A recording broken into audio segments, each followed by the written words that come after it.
Students இப்போ இந்த video நம்ம பார்க்க போகிறது 10th மேக்ஸ் எக்ஸசைஸ் 8.4ல் இருக்கக்கூடிய இந்த தேர்ட் சம் தான் பார்க்க போகிறோம் பாருங்கள்.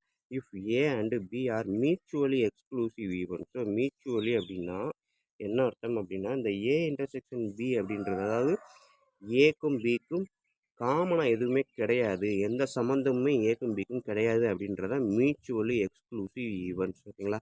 அவைய random experiment and probability of not A வந்து கொடுத்துட்டான், probability of A union B கொடுத்துட்டான், ப்ராபபிலிட்டி ஆஃப் பி என்னன்னு கேட்டிருக்கான். ஓகேங்களா? So probability of A union B அப்படின்னா நம்மளுக்கு ஃபார்முலா தெரியும், probability of A plus probability of B.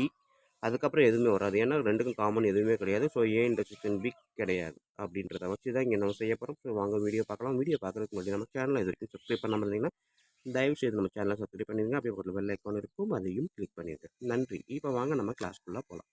ஒரு சம்மு கொடுத்துருக்கத ஃபஸ்ட்டு நான் எழுதுகிறேன். ப்ராபபிலிட்டி ஆஃப் நாட்டு ஏ, அதாவது probability of A bar equal to 0.45, probability of A union B equal to 0.65 என்ன கேட்டிருக்கான், probability of B equal to என்னன்னு கேட்டிருக்கான். ஓகேங்களா? ஸோ அப்போ நம்மளுக்கு தெரிஞ்ச ஃபார்முலா என்ன, probability of A union B equal to probability of A plus probability of B. ஓகேங்களா? அடுத்தது இவன் மியூச்சுவலி எக்ஸ்க்ளூசிவ் அப்படின்னு கொடுத்துட்டான், அதாவது ஏயும் பியும் மியூச்சுவலி எக்ஸ்க்ளூசிவ் அப்படின்னா ஏக்கும் பிக்கு எந்த சம்மந்தமும் கிடையாது அப்படின்றப்ப மைனஸ் ஏ இன்டர்செக்ஷன் பி போடன்ற அவசியம் இல்லை. அப்படியே நீங்கள் அதை எழுதினாலும் அதுக்கு வந்து 0 அப்படின்றதான் போடணும். ஓகேங்களா? ஏன்னா அடுத்த ஸ்டேட்மெண்ட் நான் தான் எழுதுகிறேன். A and B are mutually exclusive. ஓகேங்களா? ஸோ அப்போ ஏக்கும் பிக்கும் எதுவும் காமனாக கிடையாது. therefore A intersection B equal to 0 அப்படின்னு நான் எடுத்துக்கிறேன். ஓகேங்களா? ஸோ இப்போ எனக்கு என்ன கேட்டிருக்கான், ப்ராபபிலிட்டி ஆஃப் பி தான் கேட்டிருக்கான் என்னன்ட்டு. ஓகேங்களா? ஸோ இப்போ இதுக்கு 0 போட்டுடலாம், இதுக்கு என்னன்னு கேட்டிருக்கான், இதை கொடுத்துட்டான். பட் இதுக்கு வந்து பார்த்தீங்க அப்படின்னா என்ன கேட்டிருக்கான், ப்ராபபிலிட்டி ஆஃப் ஏ பார் கொடுத்துட்டான். ஆனால் நமக்கு ப்ராபபிலிட்டி ஆஃப் ஏ தான் வேணும். ஸோ அப்போ நமக்கு தெரிஞ்ச formula probability of A plus, அதாவது ப்ராபபிலிட்டி ஆஃப் ஏ பார் ரெண்டையும் ஆட் பண்ணால் 1. ஸோ ப்ராபபிலிட்டி ஆஃப் ஏ மட்டும் எனக்கு வேணும்னா 1 மைனஸ் ப்ராபபிலிட்டி ஆஃப் ஏ பார் எழுதலாம் இல்லையா? ஸோ அப்போ 1 மைனஸ் ப்ராபபிலிட்டி ஆஃப் ஏ பாருக்கு என்ன ஆன்சர், 0.45. ஸோ அப்போ ப்ராபபிலிட்டி ஆஃப் ஏக்கு 1ல் இருந்து 0.45 சப்ட்ராக்ட் பண்ணால் 55, 0.55 அப்படின்றது எனக்கு ஆன்சராக கிடைக்கிது. ஓகேங்களா? ஸோ அப்போ ப்ராபபிலிட்டி ஆஃப் ஏ வந்து என்னது, 0.55. ஓகேங்களா? ஸோ ஏ கொடுத்துட்டான், ஏ யூனியன் பி கொடுத்துட்டான், அதாவது ஏ கண்டுபிடிச்சிட்டோம், ஏ யூனியன் பி கண்டுபிடிச்சிட்டோம்.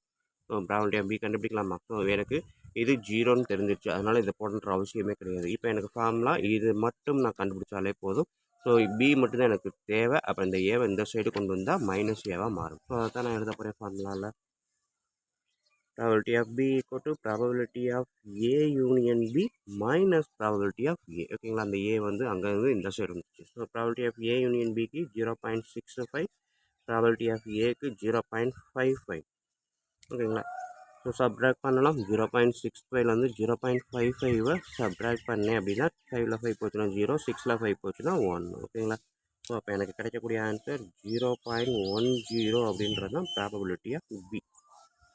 ஓகேங்களா ஸ்டூடெண்ட்? ஸோ இவ்வளோ தான் அவங்க கொடுத்துருக்கக்கூடிய இந்த சம். கண்டிப்பாக வீடியோ ஈஸியாக புரிஞ்சிருக்கும் நம்புறேன். அப்படி புரிஞ்சிருந்தது அப்படின்னா கண்டிப்பாக லைக் பண்ணுங்கள், கமெண்ட் பண்ணுங்கள். அதோடு இல்லாமல் உங்கள் நண்பர்களுக்கு ஷேர் பண்ணுங்கள், அவங்களும் பயன்படுவோம், கூடவே நானும் பயன்படுவேன். நன்றி. ஸோ இந்த ஒன்று கண்டிஷன் மட்டும் இங்கே புதுசாக கற்றுக்கிட்டோம். A and B are mutually exclusive அப்படின்னா ஏக்கும் பிக்கும் காமனாக எதுவும் கிடையாது. ஸோ அப்போ இன்டர்செக்ட் எடுத்தால் 0 தான். ஓகேங்களா?